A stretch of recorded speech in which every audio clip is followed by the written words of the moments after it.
Երբ է տեղի ունենալու խմբակցության նիստը, որտեղ քննարկվելու է Լևոն Քոչարյանի պահվածքը, մասնավորապես հայոյան քննչեցնելը ազգային ժողովի դահլիճում։ Սա առիթ է, որպեսզի ես պատասխանեմ, որ մեր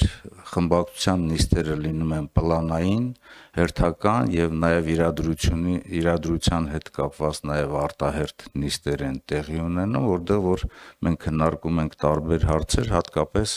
այսօրվա առօրյային, հատկապես անվտանգային եւ այլ խնդիրների վերաբերող հարցեր եւ մեր խմբակցության նիստում եւ ներսում տիրում է ներխմբակցային բազմակարծություն, ինչ վերաբերում է Լևոն Քոչարյանի պահվածքին, կարծում եմ, որ դուք ինքներդ տեսնում եք, որ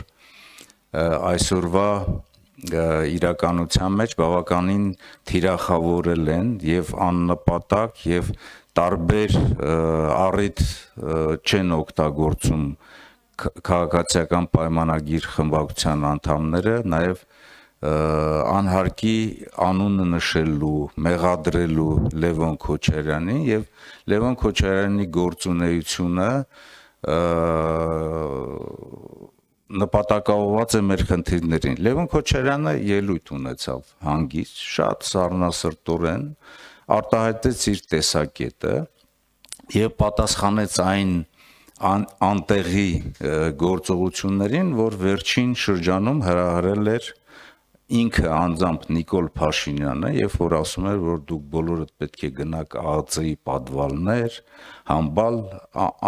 անվանելով եւ ազգային ժողովի ղեկավարն էր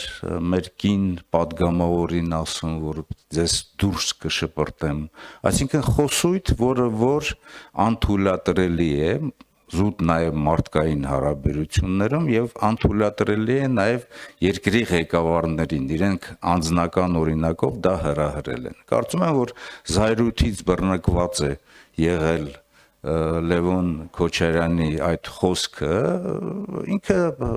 իրավիճակից ելնելով համարժեք գործողություն է իրականացրել եւ մենք այդ խնդրի շուրջը կարծում եմ, որ զրույցներ կունենանք եւ այն իրողությունը, որ այսօր տիրում է ազգային ժողովում, այն սադրանքները, որ իրենք իրականացնում են շատ դեպքում քանակից ելնելով, ոհմակային տրամադրությամբ, անընդունելի է։ Այսքանը։ Ներողություն, այսինքն նիստ չի լինելու Լևոն Քոչարյանի պահվածքը քննարկելու եւ ինչ ոչ նաեւ մանդատը դնելու հարցը բարձրացնելու։ Այդպիսի հարց չի քննարկվել եւ չի էլ քննարկվել։ Արդյոք չեք լեգիտիմացնում այդպիսով հայոյան քննչեցնելը եւ քաղաքական պատասխանատվություն չկրելը։ Ես կարծում եմ, որ Լևոն Քոչարյանի գործողությունները թեկուզ նաև վրդովմունքից ելնելով եղել են համարժեք այն ամեն ինչին, ինչ հրահրել է քաղաքացիական պայմանագիր կուսակցության անդամները, մի քանի անդամներ ազգային ժողովում։